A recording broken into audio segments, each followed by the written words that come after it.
And it's all because we did the research the right way. Believe me, NIH would never, ever have put their reputation, integrity, and respect on the line if they hadn't have seen not only the quality of the work, but the quality of the journals in which we published, including the #1 ranked journal in nutrition, agriculture, food chemistry in the world, according to Reuters.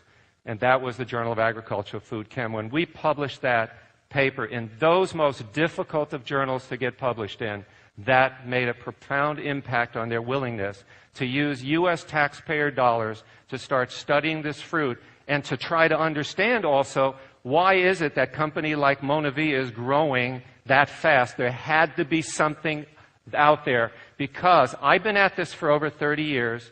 I've rarely ever wanted to be involved with any network marketing company because they come and go. They all come, they have these big meetings, they get you all excited, you fill your garage full of product, and then 18 months later they're gone. I've seen it hundreds of times, and it's never about the product, it's always about their compensation plans. All these promises they make, I've gone to some of those meetings, they make all these things where we've got this science and that, and I look at it, it's a book, it's unreferenced, it's about some guy who's got no pedigree, no knowledge of the field, and that's why they disappeared. So you can understand my skepticism when Dallin calls me and says, I have a network marketing company and I need this acai. We've looked at the research you've been doing. This is terrific. Can we use it? Can we share this information with people around the world? And I said to Dallin, I have only one thing to ask you. And this is out of my frustration knowing the network marketing industry. I need your commitment to support science. If you're willing to do that, you can have all this research that I've spent nearly 15 years working on. You know, Dallin, I want to say this publicly, and I want to say it with the cameras running and everybody around the world hearing it. I am honored to work with Monavie. You kept your word. I have never worked with a company, and I've worked with over 500 companies in the nutraceutical industry in 55 countries, and you kept your word. And you have been outstanding in supporting the research that we've asked needed to be done on acai and Monavie. Thank you. Thank you. Thank you very much. Thank you. Thank you.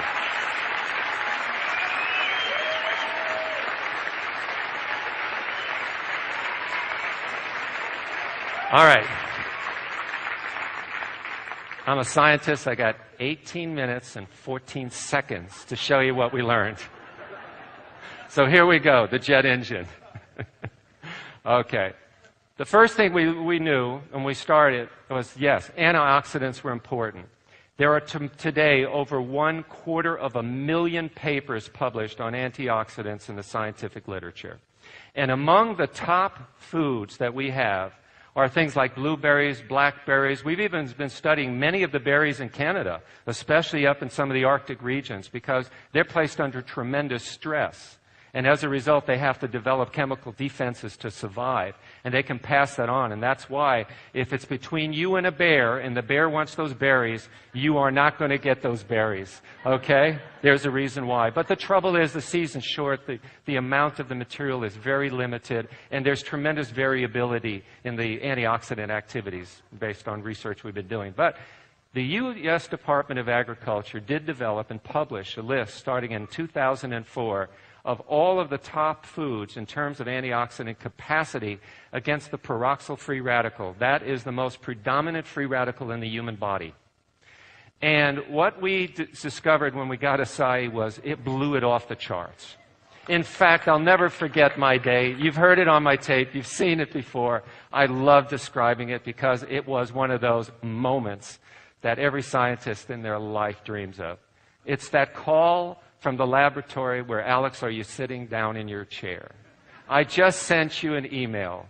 Open up your attachment. Yep, I see it. I click it open. He says, look at what we found with this purple powder you sent us. We're all dying to know what is it that you sent us, because they were given us blindly. And they wondered, did you put an extract in there? Did you sprinkle lots of some kind of a chemical in there? I said, no, it's a fruit that I've been studying for some time. And they said only one thing, because it took 2.5 computer screens to the right for that line to go across. And of course, my immediate response was, well, that can't be right. It's a laboratory error. Alex, we knew you were going to say that. We've redone that 6 times. So at our expense. And I said, no kidding. Okay. and then after that, they said, Alex, we have only one request, okay? And I said, what's that? And they said, would you please be sure to put our name on the paper when you publish this? Now, when scientists, and this guy is world famous in antioxidant research, he was the head of the lab who called, I knew there was something very exciting here. If he's willing to put his name on the paper. In other words, he's willing to stake his reputation that this is true. But I'm a scientist, and science is about replication. It's about the ability to replicate the results, okay? Could someone else see the same thing in another laboratory who's also qualified to do the work? And so we sent it to the U.S. Department of Agriculture Research Services, because they're the world leaders in studying antioxidants in foods. And then I got a hold of Dr. Charlene Wu and Dr. Ron Pryor. Dr. Ron Pryor was the co-inventor of the Oxygen Radical Absorbance Capacity Assay, or ORAC assay. And I asked them, I'm going to send you some powder. They didn't know about the Boston results from Brunswick Lab. And they went ahead and they called me up and they said the same thing. Alex, can you be sure when you publish your results that our name's on your paper? Because they had never seen anything this strong. And of course, then they got excited and they started asking questions. And I said, gentlemen, I don't have a lot of answers right now, but I know we have something extraordinary here that's worth studying. And I could tell as I went from the University of California and different institutions that everybody started to say, Alex, you've got to keep studying this. There's something here that could be of profound value to human health. And that you're going to see probably published next year from these NIH papers. By the way, I am one of the co-authors of that paper that is going to be published. Okay. All right. Now, another thing, too, and probably why nobody else had discovered this. You see, it's much less expensive to spray dry it. Spray dry is just to shoot it in the air. It's done with heat, and then you expose it to oxygen. And you sort of like throw it in the air, and it's sort of the water content evaporates. That's a basic way of describing it.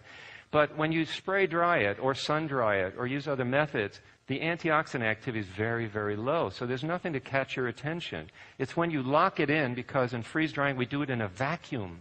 And the reason why, again, knowledge is power, is because in fruits, particularly in the tropic, you have to degrade them very quickly. You have no idea how much is falling down on the ground in the equator, that area, every single moment, and day and night. And as a result, it would just pile up and go right out of the atmosphere. If there wasn't some mechanism for breaking things down quickly, we call those oxidases. They're enzymes that rely on oxygen to break down.